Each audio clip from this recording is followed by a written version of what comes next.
RCR presenta Hablemos de Educación, programa de orientación dirigido a la comunidad educativa del país, con la participación de especialistas del sector, quienes orientarán a jóvenes alumnos, padres de familia y docentes que se interconectarán mediante este canal de comunicación directa.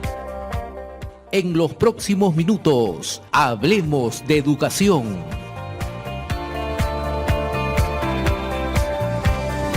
Bienvenidos, queridos amigos, a Hablemos de Educación, gracias a Red de Comunicación Regional.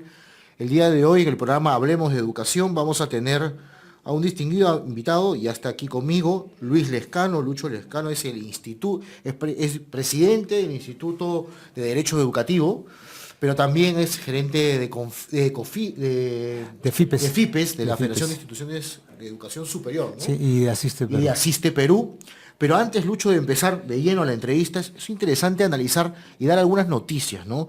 Dada la coyuntura que estamos viviendo política e incierta hasta cierto punto, y no dejan mentir, vemos que algunos gremios educativos o think tanks, por llamarlo así, se están pronunciando sobre la situación política que está viviendo el Perú, concretamente al proyecto proyecto de Tía María, y también por el tema de la corrupción del tema de Odebrecht.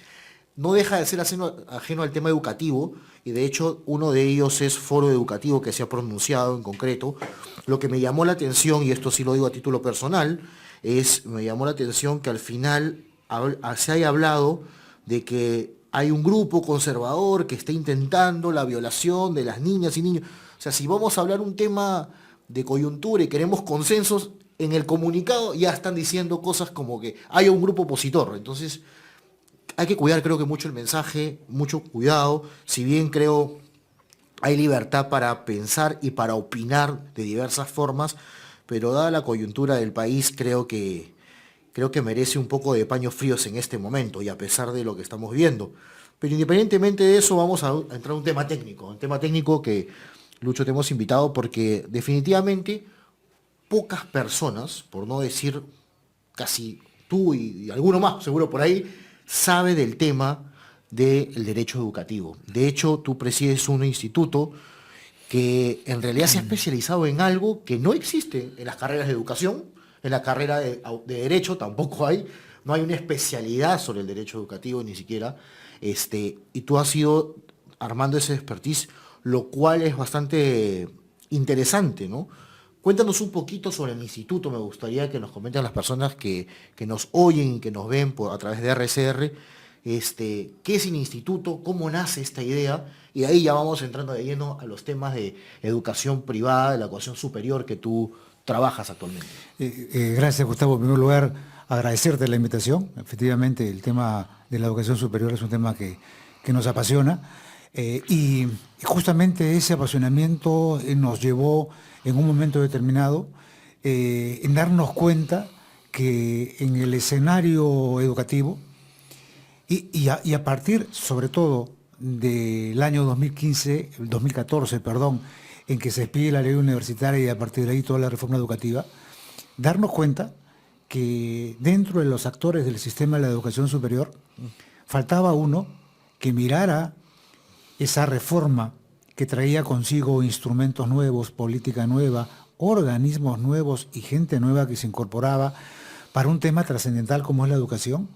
No existiera un actor que mirara toda esa construcción desde un punto de vista legal, desde un punto de vista jurídico, que le dé soporte a las decisiones. Y rápidamente nos dimos cuenta, Gustavo, que estábamos en el camino correcto, porque, por ejemplo, y esto lo he expresado de la mejor manera y, digamos, en buena onda, cuando al comienzo SUNEDU estaba elaborando y construyendo sus normas, estaba construyendo una que la denominó reglamento de transparencia, de obligaciones de transparencia universitaria. Como tú sabes, la transparencia tiene como propósito informar, es decir, que se cuelguen en los portales de parte de las instituciones de educación superior información relativa a las universidades, egresados, en fin, perfiles, montos, carreras. Eso se construye sobre la base de uno de los pilares de la educación superior, que es el pilar de la información. Y el pilar de la información, de acuerdo a la propia política actual de aseguramiento de educación superior, corresponde preparar al propio Ministerio de Educación y no a la SUNEDU, que se constituyó fundamentalmente para un tema de condiciones básicas de calidad y un tema de supervisión. Ellos estaban de buena fe, hasta donde yo entiendo, y creo que así ha sido, construyendo un instrumento que no les tocaba. Comprenderás que trabajar de parte de un organismo tan importante como es la SUNEDU y que va a tocar un tema tan vital como es la educación superior universitaria, reglamentar asuntos que no le corresponden, que no le competen, es particularmente serio. Eso se lo advertimos, se lo hicimos notar, porque estábamos viendo que esa construcción no caía dentro de su competencia, le dimos una mirada legal a lo que se estaba construyendo, sin ni siquiera todavía, a pesar que habíamos estudiado el contenido que estaban ellos proponiendo, se dieron cuenta que efectivamente no tenían atribuciones para entrar en un tema que no les correspondía y tuvieron que abortarlo.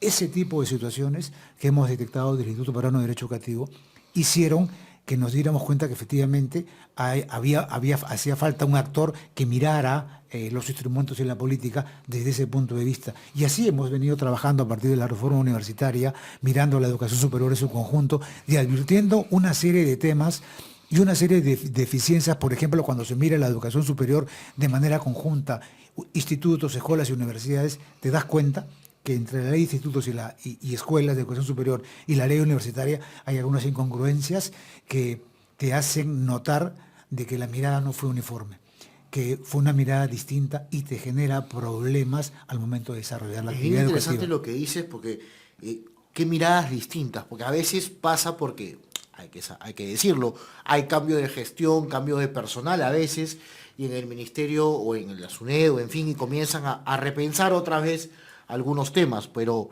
que una entidad privada, porque es una entidad privada, que se dedique a repensar, y más que repensar, sino a hacer un observatorio y un veedor y apoyar y colaborar, porque el instituto se ha vuelto en realidad hay que decirlo, hace poco vi una resolución, un tema de la viceministra de Educación, o sea, ya te invitan a opinión técnica sobre muchos temas de coyuntura o muchos temas de temas de reforma de política educativa en la educación superior. Una voz autorizada se ha convertido en el instituto, porque creo que has apoyado durante este proceso y ha sido un trabajo poco reconocido. Yo también lo digo así porque a veces el ministerio tiene una visión, o los que están en el gobierno, independientemente del tinte político que tengan, a veces a la entidad privada la dejan a un costado. Dicen, no, ellos están buscando lucrar nomás. No es así, señores. Hay instituciones, obviamente, que quieren, nadie hace una empresa o nadie hace una obra para no ganar, pero están apoyándolos en temas que a veces ellos no tienen el equipo, no tienen el tiempo. Yo espero que sí tengan las competencias, pero para este tema.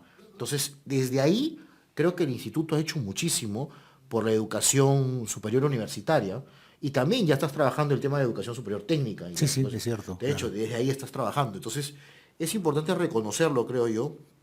Y también lo que tú acabas de mencionar, el tema que como el instituto se ha vuelto un referente, aunque tú no lo has dicho, pero hay que decirlo, modestia tuya, un referente en este tema en concreto de la educación superior, y que se meten a veces por coyunturas en temas en concreto que a veces jurídicamente legalmente no los amparan, y hacen y norman cosas que a veces no competen, ¿no? Por decirlo así. Pero sí me gustaría, a partir de ahí, del instituto, tú has entrado en todo el tema de la educación superior. Hay un tema que me gustaría ponerlo sobre la mesa, y que seguro las personas que nos escuchan en regiones dirán, bueno, estos están hablando de educación superior, universidades, institutos, pero antes de eso, el famoso acceso versus calidad, ¿no? Algunas personas dicen, no, vayamos al acceso solamente. Y otros dicen, no, hay que buscar solamente calidad. Sobre ese binomio, a veces esa disyuntiva, ¿cuál es tu opinión sobre ello? ¿Qué recomendarías? ¿Cuáles son las recomendaciones que darías en este tema de la calidad y el acceso? Gustavo, nosotros en el instituto lo tenemos bastante claro.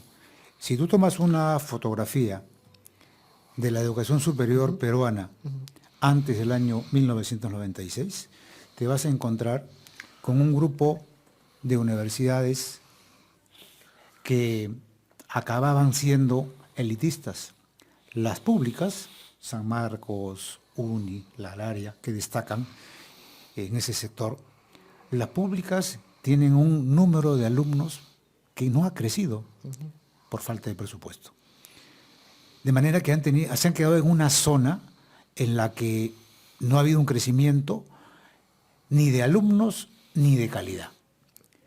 Las universidades privadas también tenían un efecto elitista, porque entrar a una universidad, las del consorcio, por ejemplo, que conservan prestigio, igualmente es elitista porque solamente podían acceder aquellos que tenían dinero suficiente para ello. Entonces te encontrabas con una educación superior que efectivamente dejaba fuera del sistema a mucha gente que no podía ingresar. A partir del año 96, cuando se permite que la iniciativa privada ingrese a la educación superior a través de sociedades comerciales y con una gestión gerencial, como lo puede hacer una empresa cualquiera, se incrementa fuertemente la entrada de la educación privada. En el año 96 se hace en el Perú, siguiendo las instrucciones que en el año 95 el Banco Mundial recomendó a los países de América Latina. Ese acceso no solamente ocurre en Perú, ocurre en otros países. Entonces, el acceso acaba creciendo significativamente. Significativamente, pero no lo suficiente, si te das cuenta que el sistema de educación superior tiene una población, en el caso del Perú, que sobrepasa los 4 millones. Es decir, tenemos jóvenes entre 17 y 24 años que pasan los 4 millones. Y tenemos en la educación superior técnica y universitaria algo de 2 millones. Es decir, tenemos todavía una población de 2 millones que no está en el sistema de educación superior. Por tanto, la pregunta es, ¿y ellos ¿qué están haciendo? Efectivamente.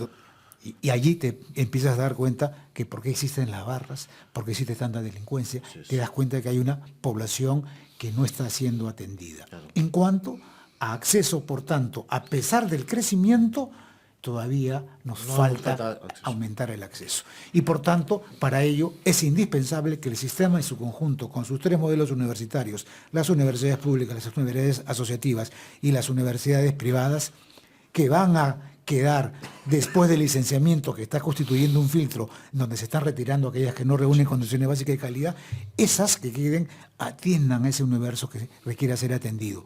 Yo soy de los que piensan que esta reforma de la educación superior que se dio a partir de la ley universitaria, es más, yo diría inclusive antes, con la creación del sistema de acreditación que vino antes que la ley universitaria, ya el sistema de acreditación trajo una mejora de la calidad. Y ahí entramos al otro tema, Gustavo.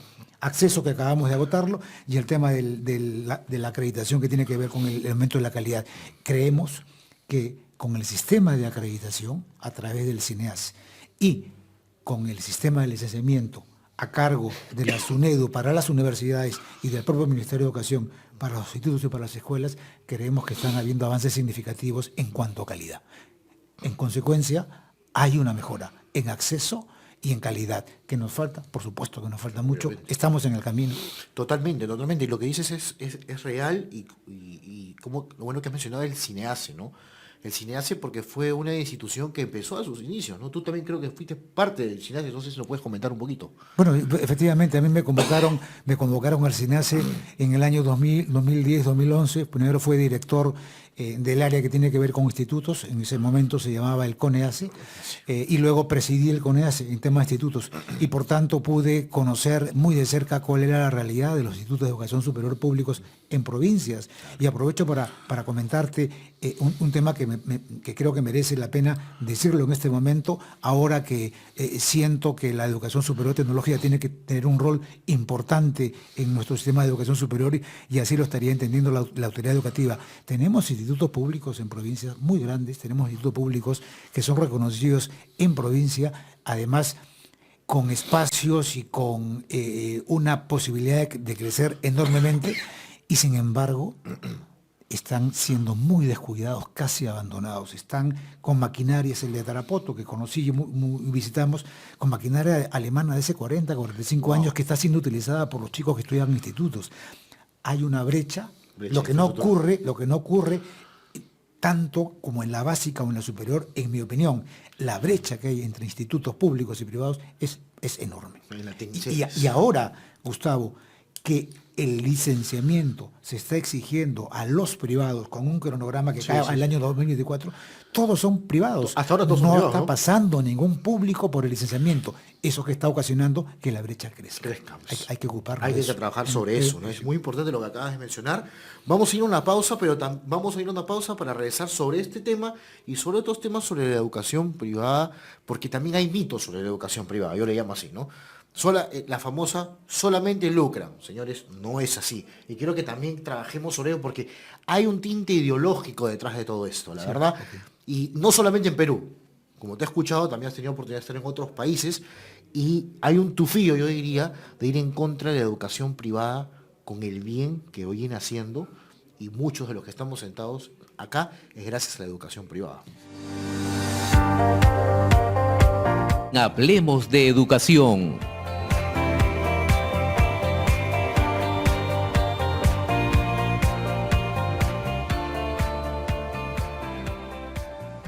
Regresamos, queridos amigos, a Hablemos de Educación con Luis Lescano.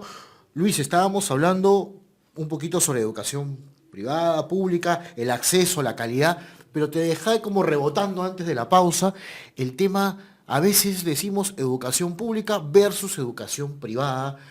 Yo no lo veo por el lado más del mundo privado, ¿no? Yo me considero más en el ámbito privado porque he trabajado y sigo trabajando en ámbito privado, pero sí veo que hay ciertas políticas o ideología detrás de pensamientos políticos de que satanizan la educación privada, ¿no?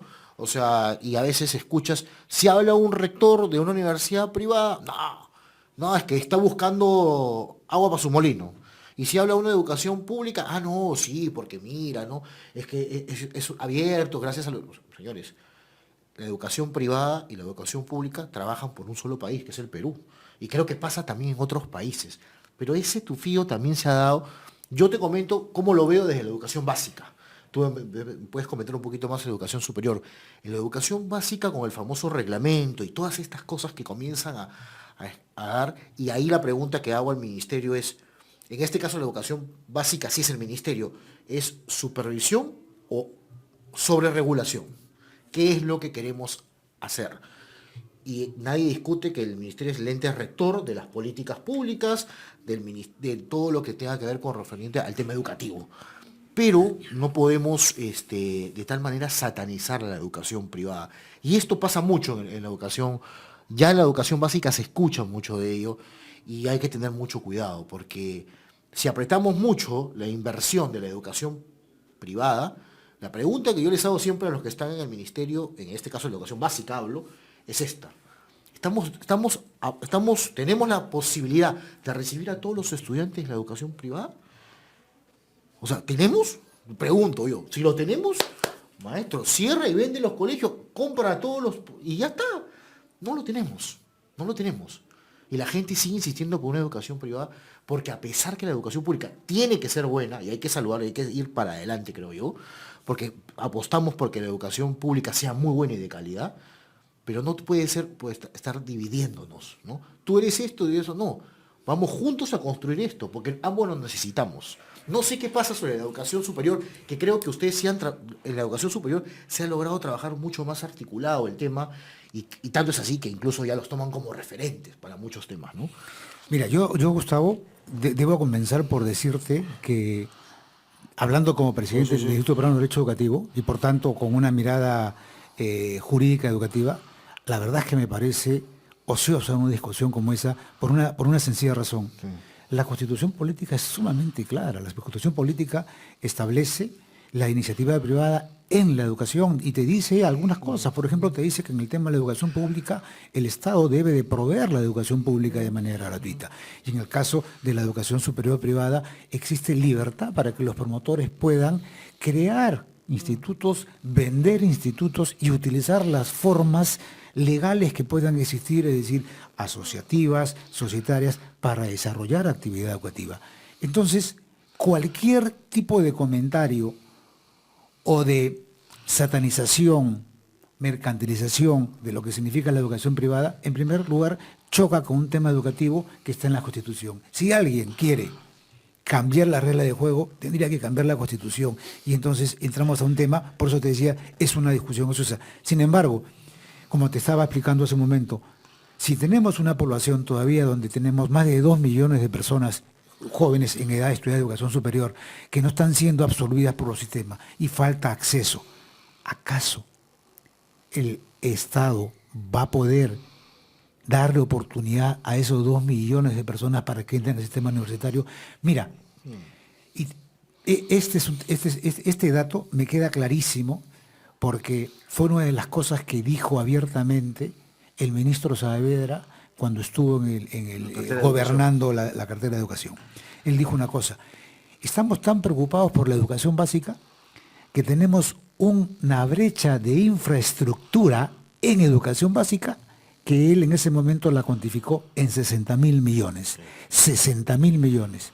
Hace poco, esa cifra se dijo por la propia autoridad educativa, el ministro que estaba en ese momento, me parece que fue Daniel Alfaro, esa cifra ya no es de 60.000 millones, es de 100.000 millones de soles, solamente para la infraestructura.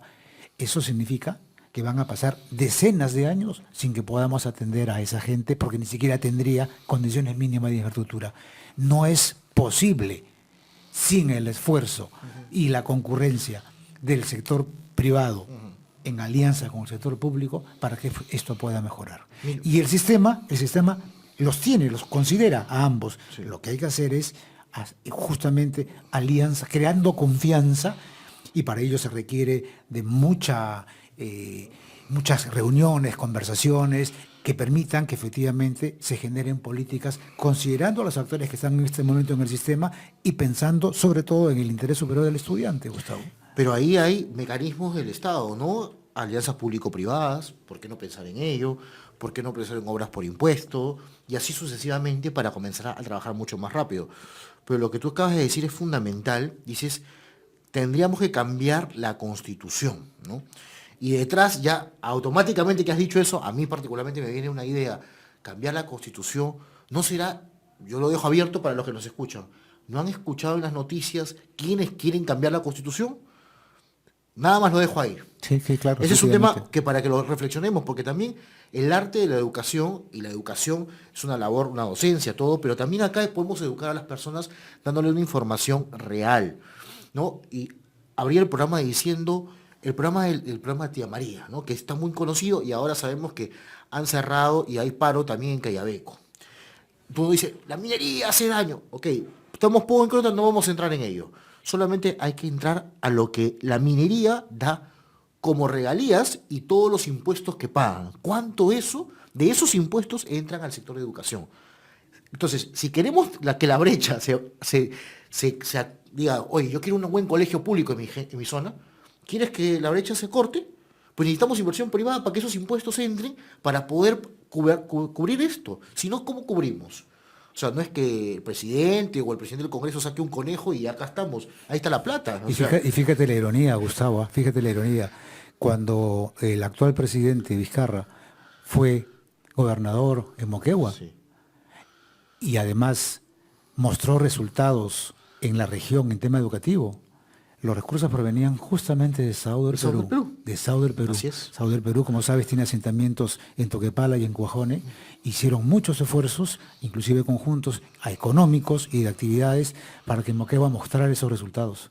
Y ahora, con este tema de Tía María, lamentablemente están ocurriendo situaciones políticas que lo que están generando es mucha inestabilidad. Es un caos, y lo que tú dices es cierto, porque los que nos escucharán en el sur se acordarán que Moquegua tuvo maestrías para todos e infraestructura en tecnología, que se les dio computadora, acceso al internet, muchas cosas.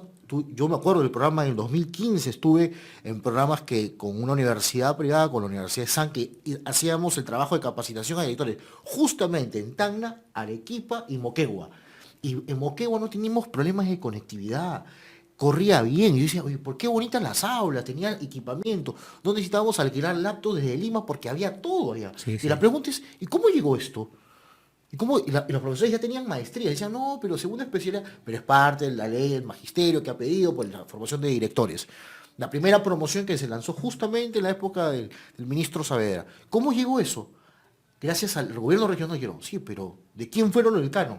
¿Cómo fue la alianza que tuvo? Fue con Sauer. Así es. Y tuvieron eso. Sí. Entonces, y todos, qué feliz, llegaron a repuntar sus puestos en la S, y en fin, hacían pasantías, había tantas cosas, y ahora, la pregunta, digo, ¿no se acuerdan las bonanzas que tuvieron? La pregunta que les hago a los arequipeños es lo misma. Cerro Verde. Mucho del Cano de Cerro Verde, hay proyectos de educación que lo trabaja la Universidad de San Pablo y otras universidades locales incluso, no vienen limeños y quieren para ser regionalistas, y trabajan proyectos de ecología, trabajos para educación inicial, muchísimas cosas. Y eso gracias a dónde viene, a los impuestos y gracias a las regalías que da la minería. E incluso es parte de su responsabilidad social. Y así mejoran los resultados. Yo tuve el claro ejemplo que llevé de Michiquillay, Cajamarca, en el 2014, a Arequipa, por el tema minero, para que vean cómo la minería podía convivir. Lo llevé a los directores de zonas rurales. No podían creerlo. Porque siendo Cajamarca como es, decían, no es posible que Arequipa tenga una minera, dos mineras y tenga todo esto, y nosotros no tengamos. Bueno, ¿quieres tenerlo? Apoya, colabora. Estoy hablando de un proyecto nomás, en Cajamarca, increíble, ¿no? Entonces, a veces es bien fácil decir, no, el Estado nos tiene que dar todo, el Estado que da, o estos solamente quieren lucrar. No, vivimos de una... para hacer correas se necesita un cuero, y ese cuero sale de todos.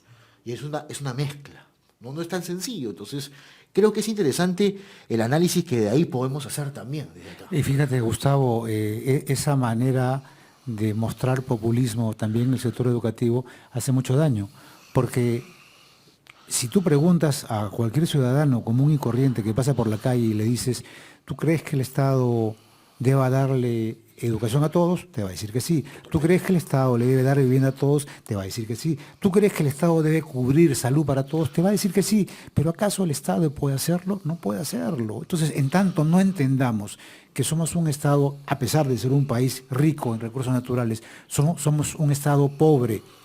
Y además, yo voy a decir algo porque es algo que creo firmemente. Y además, en el Estado, no digo todos, creo que ahora eso está cambiando un poco, pero en el Estado van las personas que respecto del sector privado tienen menos calificaciones. Y por tanto, los resultados en la gestión, en la administración que hay en el sector público, trabas burocráticas incluidas, obedecen un poco a esa falta de calificación de gente que esperemos que eso ahora cambie. En buena cuenta, Gustavo, esa problemática tan compleja, esa falta de recursos que tenemos como país, no podemos enfrentarla dividiendo, tenemos que hacerlo sumando con los actores que están en este momento presente. En el sector educativo, con los actores que bajo el rol del Estado, porque tiene que haber un ente regulador, en eso estamos de acuerdo, efectivamente. La autonomía no significa que se vea mellada por un órgano rector que regule sin sobreregulación. Pero eso significa la participación de cada uno de los sectores en los ámbitos que le van ocurriendo. Ya te reitero, tenemos más del 50% de población en edad de estudiar educación superior que no está siendo atendida en este momento. Es increíble, es increíble. ¿Y cómo llegar a esa gente? Bueno, es muy sencillo. A nuestros ciudadanos, muy fácil. Hay mecanismos ya que tenemos, tan rápido como Alianza. Todo el mundo saluda, por ejemplo, en educación básica. Tenemos un Fe y Alegría. Sí, pero necesitamos más Fe y Alegría. Tenemos opciones mucho mayores de sacar adelante proyectos de educación. Yo voy a decir una cosa más revolucionaria, ya si me permites, y puedo decir, bueno, queremos más universidades de repente que están en FIPES o otras, o de otros consorcios, en ciertas regiones del país, sí, o queremos más institutos, sí, pues hagamos una alianza público-privada. Y el Estado ponga locales, traemos la calidad de la educación privada que no solamente lo decimos aquí, hay universidades que están en el ranking de las 10 o 20 mejores universidades de América Latina. O sea, tampoco hay que decir que toda la educación privada es mala. Entonces, no, porque le asocian a 2 o 3 universidades por no dar nombres de repente. Pero no todas son malas. Hay gran porcentaje que son buenas e incluso cumplen el tema del licenciamiento, tanto en la superior universitaria como en la superior técnica. Y lo mismo puede pasar en la básica. Hay colegios muy buenos privados que podrían ser un gran gestor de grandes colegios. los colegios de alto rendimiento, los famosos colegios GEC, que a veces no tienen ni administradores, paran contratando CAS. ¿No sería más fácil así, digo yo? Y permite que te añada algo, fíjate, un poco si es que queremos comparar los progresos de la universidad asociativa o de los institutos asociativos o universidades privadas o asociativas o públicas. Te voy a dar un dato que es incontrastable. Antes de la reforma de la educación superior universitaria con la ley universitaria, que ya existía el CINEACE y que se estaba ya comenzando con el tema de acreditación, estando en el CONEACE, estando yo en el CONEACE, las primeras instituciones, los primeros institutos de educación superior que reaccionaron positivamente y lograron acreditaciones de la calidad educativa fueron los institutos privados de Asiste Perú. Los licenciamientos, todas las universidades que están agremiadas a FIPES, todas, absolutamente todas, asociativas y societarias, están con el licenciamiento. Y además con las acreditaciones anteriormente realizadas. Y de afuera incluso, acreditadoras de otros países, carreras. Por supuesto que sí. Si tú ves los rankings nacionales, las top 10 de universidades, te vas a dar cuenta que hay un grupo de universidades privadas que están ya, y de institutos que están en esos rankings. Lo que pasa es que ha habido en el sistema de educación superior, han habido otras universidades que efectivamente no han entrado con compromiso de calidad y son las que han, de alguna manera, deteriorado el sistema y que creemos que deben salir del mercado. Creemos que deben ser expulsadas del sistema de educación superior universitario justamente para que limpien la cancha universitaria y queden las instituciones de educación superior que verdaderamente están comprometidas con la calidad y el acceso. Totalmente de acuerdo, Lucho. Vamos a ir a una pausa y sí me gustaría que nos ayudes ya en el último bloque sobre cuál es la agenda pendiente. Siempre decimos, creo yo, debes tener un análisis puntual. Quedan, no se sabe si 1 año o 2 años de gobierno, pero independientemente de eso, hemos visto que ya el Ministerio ha hecho un convenio ahora ha vuelto a reafirmar el convenio con UNESCO, con la UNESCO Perú, donde va a sacar una serie de consultorías y la DIGESUP es una de esas áreas, ¿no? Que va a sacar y está sacando el tema de validación, de institutos, regiones, estudio. Lo cual saludo y me parece ideal que se siga profundizando. Particularmente pienso algo. En los últimos años el Perú está sobrediagnosticado y sobreestudiado. Estudiamos que el rediseño, y está bien, nos gusta rediseñar, perfecto. Pero ¿cuándo hagamos algo ya en concreto? O sea, un proyecto en concreto que se ejecute, que sea a favor de la educación superior, universitaria, técnica, privado, público, hacer un mix. Yo reto hacia ello. No sé qué opinas tú. Vamos a una pausa para que nos digas un poquito cuáles son tu opinión sobre este aspecto, porque tenemos que trabajar y creo que las personas que nos escuchan en regiones y en las zonas del Perú nos puedan oír y decir, bueno, hay un pensamiento distinto y hay formas de hacer las cosas bien porque nos corresponde a todos como peruanos. Hablemos de educación.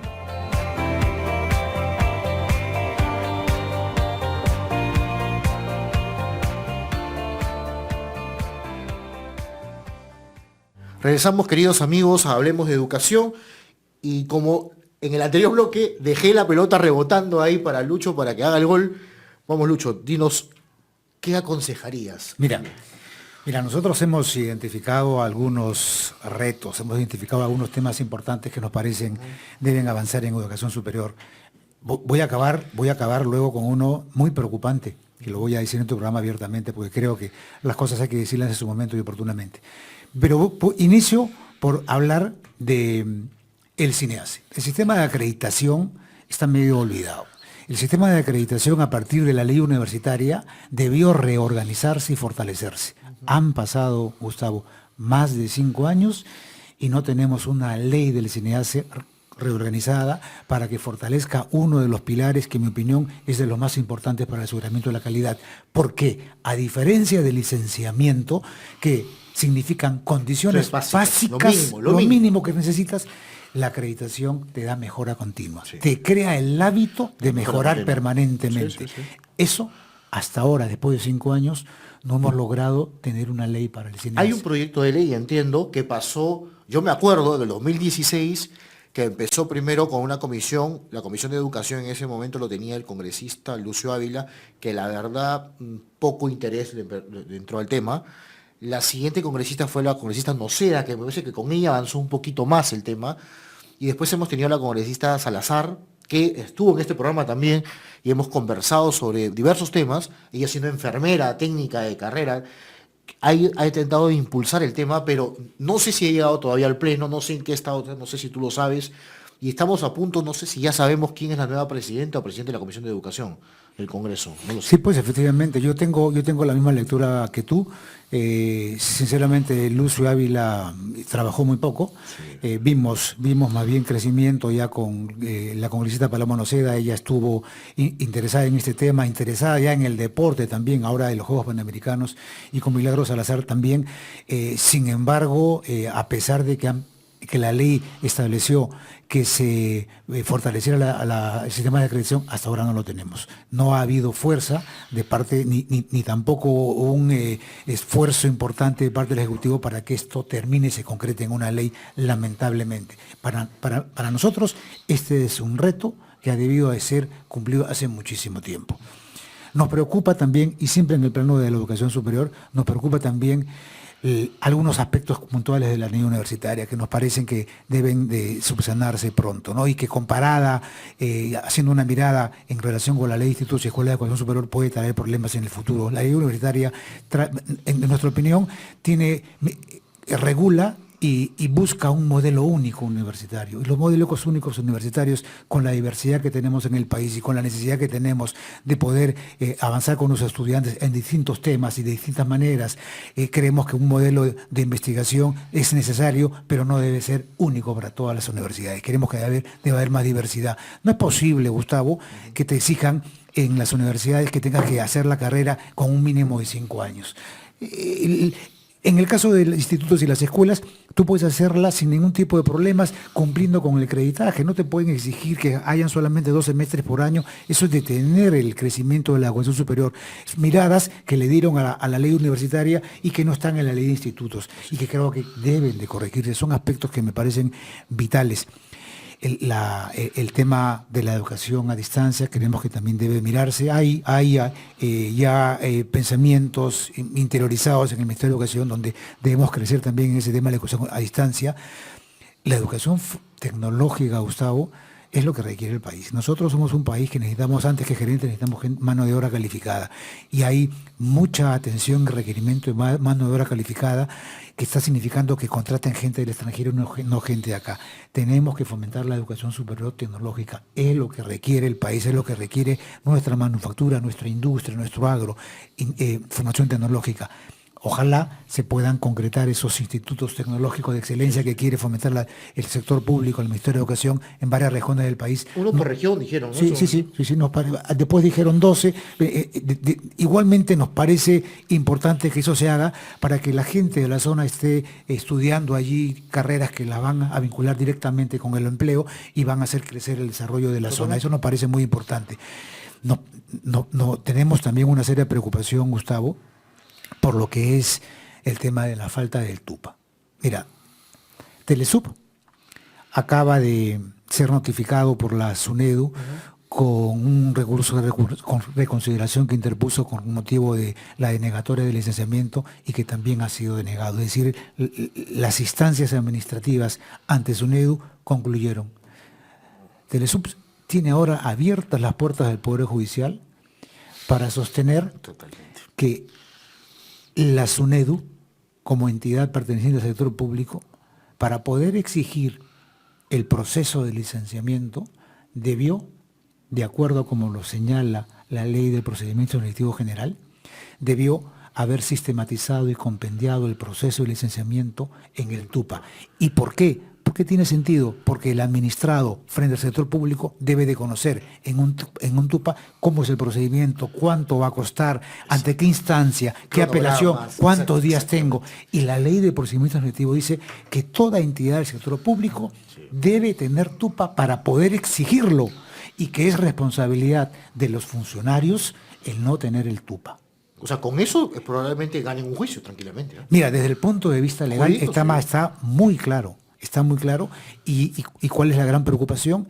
Que acaben entrando por la puerta falsa, regresando al sistema universitario, no por un tema de revisión de condiciones básicas, sino por un tema formal que no ha cumplido, en este caso, la SUNEDU.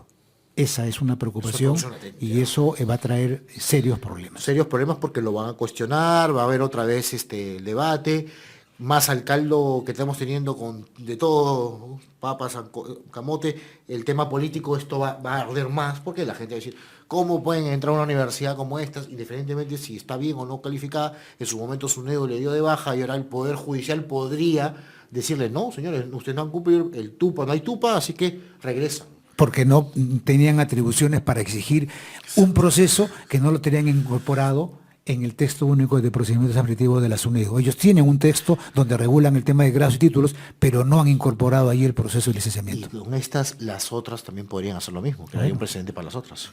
Comprenderás que las consecuencias de ese grave error que significan todo ello. ¿Sabes por qué? Porque no se ha respetado el principio de legalidad. Y el principio de legalidad es la base del Estado de Derecho. Totalmente. El propio Estado incumpliendo el principio de legalidad. Claro. Entonces estamos locos todos. Así es. Eso es, o sea, de hecho, eso es una bomba de tiempo que va a salir en algún momento.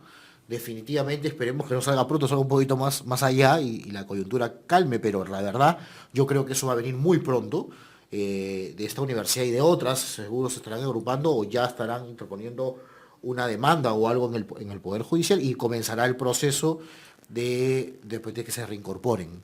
Pero lo que tú has tocado, el primer punto, la ley del CINEACE, a mí me parece muy importante. La verdad que yo tuve la experiencia en la educación básica, así como tú tuviste en la superior. Yo me acuerdo que el famoso IPEBA se llamaba en su momento, sí, ¿no? La doctora Pina Morgan, que siempre ha llevado todo el proceso del CINEACE, empezó con el IPEBA, y me acuerdo claramente los estándares. Al principio los colegios privados, yo estaba en colegios privados, les pareció interesante, ¿no? Y ya había la voluntad de los colegios privados, de una asociación, por ejemplo, de colegios privados, de todos sus colegios, empezar el proceso. Y ya lo habían sensibilizado, ya estaban escuelas públicas que también estaban en el proceso de autoevaluación, el proceso estaba bien marcadito, jalaron la alfombra, yo le llamo así al CINEACE, porque eso es lo que hicieron, jalaron la alfombra, ¡pum!, cortaron ese tema y, bueno, los privados siguieron su camino, obviamente, y los públicos también, y se acabó en una obra que ya había tenido 2 o 3 años de sensibilización, mesas macrorregionales, se habían juntado muchísimas autoridades y había un consenso general que la acreditación era importante. Y ahora, jalaron y no fueron a las condiciones básicas. Ok, la pregunta que yo dejo ahí al rebote, ¿qué va a venir, no? En la educación básica, en la educación superior, ha habido el tema del licenciamiento. Y viene el tema de educación superior tecnológica. ¿Vendrá el licenciamiento para colegios privados? Esa es la pregunta que tengo. O sea, no lo sé. Porque si seguimos la misma lógica, dejamos la acreditación y vamos a los estándares mínimos, si va a haber educación superior, básica, licenciamiento, ¿cuántos de los colegios públicos van a poder pasar? También como privados, porque seguro hay garajes y que no pasarán, ok, de acuerdo. Pero los públicos van a pasar, tienen licencia de funcionamiento, tienen los parámetros claros. Vamos por mencionar un temita que no tiene que ver con el ámbito core pedagógico. O sea, a eso, entonces yo, bueno, ¿estamos preparados realmente para esos temas? ¿O vamos por un ley de la CINEACE de la acreditación en la educación superior y en la educación básica? Y vamos comenzando a trabajar mejora continua, porque es la única forma. Y tener inversión. O sea, ajustamos por un lado, pero no sabemos que después se van a dar cuenta que nos vamos a quedar sin colegios. O sin universidades. No, hay 2 millones de personas que necesitan estudiar su educación superior, porque todos tienen derecho a la educación, y puede ser tecnológica, o los famosos CEPROS, también, que se han dejado están ahí, pero no hay la revalorización que debería ser, ¿no? En otros países, por ejemplo, yo tengo la experiencia del Japón, ¿no? O sea, tú llegas a la preparatoria y ahí, yo tengo un primo, y con respeto a todo el mundo, mi primo hermano es peluquero de perros en Japón. Tú no dices, peluquero de perros, ay, señores, es un tema técnico allá. Y allá gana bien haciendo eso, señores. No se siente mal, ¿por qué? Porque él no estuvo para la educación superior. Claro, lo digo, para la educación superior tecnológica, fíjate, ni la educación superior universitaria. Yo digo eso, me dicen, excluyente. No, Él asumió que su rol era ese porque ese era su nivel que iba a llegar. Es un principio básico. No todos están llamados a la universidad, no todos al instituto, pero vamos, señores, o sea, abramos la cancha para que todos tengan las oportunidades. Has tocado un tema ¿No? que descubre nada más mirando de arriba el sistema de educación superior, de educación en general. Sí. Has tocado un tema que debo decirlo además. Pero además decir que el trabajo que hizo los primeros años Pereira Morgan digamos, a cargo del CNEACE fue un trabajo muy bueno. Logró posicionar a la acreditación a nivel nacional. Entendemos que en ese mismo ritmo digamos, ha continuado Carolina Barrios en este momento, pero dentro de lo que mencionamos hace un momento, ¿no? Dentro de un escenario en que todavía no se reorganiza y que por tanto las instituciones educativas todavía están más enfocadas en el licenciamiento que en la acreditación. Pero mira cómo se está tratando de manera diferente a la educación básica, a la educación técnica y a la educación superior. Totalmente. Acreditación. Y es un mismo ministerio, ¿ah? Ojo, ¿ah? Mira, acreditación comenzó con el CNEACE, ahora tiene estos problemas. Efectivamente, el presupuesto hace que las entidades públicas de los 3 niveles tengan que invertir y tener algunos problemas. Pero fíjate que en el licenciamiento de universidades en este momento han incluido a todas las universidades, a las públicas y a las privadas. En el licenciamiento de institutos, como te decía, solamente los institutos de educación superior tecnológicos privados no están en ese nivel, los públicos todavía. Y en educación básica efectivamente no se ha tocado el tema del licenciamiento. Entonces, ¿eso qué puede significar? Puede significar que tú tienes a un chico que 16 años está saliendo de un colegio que ni siquiera reúne condiciones básicas de calidad porque no le están exigiendo el licenciamiento, pasa a un instituto, a una universidad donde te exigen el licenciamiento y entonces vas a tener problemas de tránsito de un nivel a otro porque no se está mirando el sistema hacia un conjunto. Y básicamente se sostiene que el licenciamiento no está incluyendo por ahora a los institutos y a todo lo que es educación básica por un tema de dinero. Otra vez, el tema presupuestal. Recursos. Eso significa nuevamente repensar en que esto tiene que diseñarse y tiene que construirse con todos los actores del sistema que de buena fe y con compromiso en la educación quieren hacer que esto crezca. Acceso y calidad. Acceso y calidad es muy importante y lo que tú has mencionado, quiero recalcar el tema del CNEACE y el otro tema que tú has hablado es de la educación virtual o la educación online, ¿no?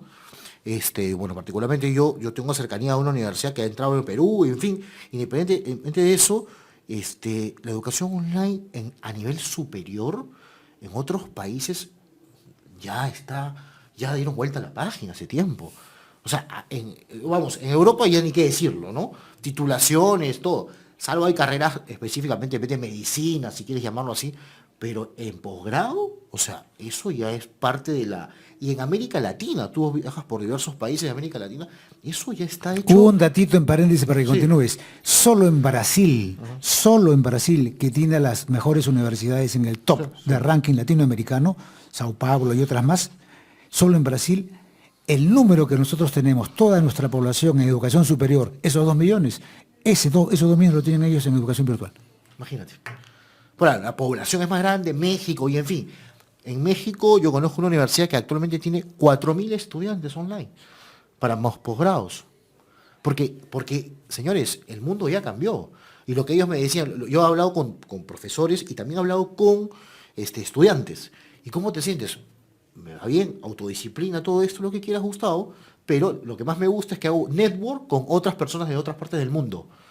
O sea, ya no solamente estudio con mexicanos, me decían, estudio con colombianos, tengo ahí algún peruano, estudio con españoles, estudio con otros, y nos conectamos, y nos vemos. Pero además es inclusión, Gustavo, Totalmente. porque eso permite que aquellos que están en zonas alejadas, puedan estudiar con las herramientas tecnológicas, se incorporen al sistema educativo. Y es más todavía, ahora, últimamente, se está sosteniendo que ya no es importante en las grandes empresas incorporar a gente que tiene grados o títulos, sino a gente que tiene competencias demostradas. Entonces ya no es tan importante tener un grado de maestro, es importante tener competencias. Y esas competencias, ¿cómo se están adquiriendo? Sí. Fundamentalmente por la educación virtual, con plataformas que aseguren que efectivamente eso se conduzca y que las hay, ¿no? Pero es como educación virtual ese es el mundo al que estamos Y dirigiendo. todavía El acá todavía futuro- estamos discutiendo si puede ser 50, si puede ser 60%, si... O sea, señores, Gustavo, el ya- futuro es la educación tecnológica. Sí, totalmente. Eso es, ya es que está, ya ya está. estamos acá y necesitamos una vez que esto avance, ¿no? La verdad que es increíble. Bueno, Lucho, muchísimas gracias por haber venido, por haber compartido tu experiencia, algo que nos quieras dejar como reflexión final. No, solamente agradecerte. Entiendo y he comprendido la importancia que a través de este medio de comunicación están haciendo ustedes, tu grupo, llegando a distintas zonas del país. Efectivamente se requieren de medios, se requieren de voces que estén informando a la gente lo que se hace en la educación, las mejoras, lo que falta, los retos, y decirlo a gente que está todo el tiempo comprometida, como tú, como yo, en el sector educativo, respirando las 24 horas, Gustavo. Muchas gracias. No, muchas gracias a ti, Lucho, gracias por la obra que estás haciendo con el instituto, por lo que está haciendo también todas las organizaciones que tú colaboras y trabajas con ellos. Y esto es un ámbito abierto. Cuando quieras, las puertas están abiertas a ti, a los miembros de FIPES, a los que deseen. Estamos entrando en regiones. Hemos empezado por regiones por un tema puntual, pero pronto estaremos ya entrando a Lima. Sí lo pasamos por el Facebook, incluso online. Entonces, vamos poco a poco, porque es necesario que la gente abra los ojos y vea que no todo lo que sale convencionalmente es real. Creo que hay cosas muy buenas que se están haciendo en el sector de educación, en la educación privada, y que no podemos satanizarlo, al contrario. Creo que tenemos que avanzar de cara a lo que hoy por hoy el Perú necesitamos nosotros, particularmente siempre yo digo, yo tengo hijos pequeños, mis hijos son fruto de están siendo educados en una educación privada en este caso, pero ellos van a sentir las consecuencias de lo que hagamos nosotros y así sucesivamente. Pensemos más allá en los que ya vienen y los que ya estamos a hacer las cosas mejor y de estar dejando en las leguleyadas que en realidad necesitamos acción, señores, ir a la esencia. Ya hay experiencias concretas, vayamos a eso, porque si no, el tren se nos pasa. Y como se nos pasó el tren de cercanías decían de Tumbes a Tacna, que no se nos pase el tren de la educación tampoco. Así es, por favor. Gustavo. Quedo muy agradecido. Muchas gracias y regresamos en una próxima edición de Hablemos de Educación. Hemos presentado Hablemos de Educación con el licenciado Gustavo Nakamura. Nos volveremos a encontrar mañana a la misma hora y por esta misma frecuencia. Hablemos de Educación.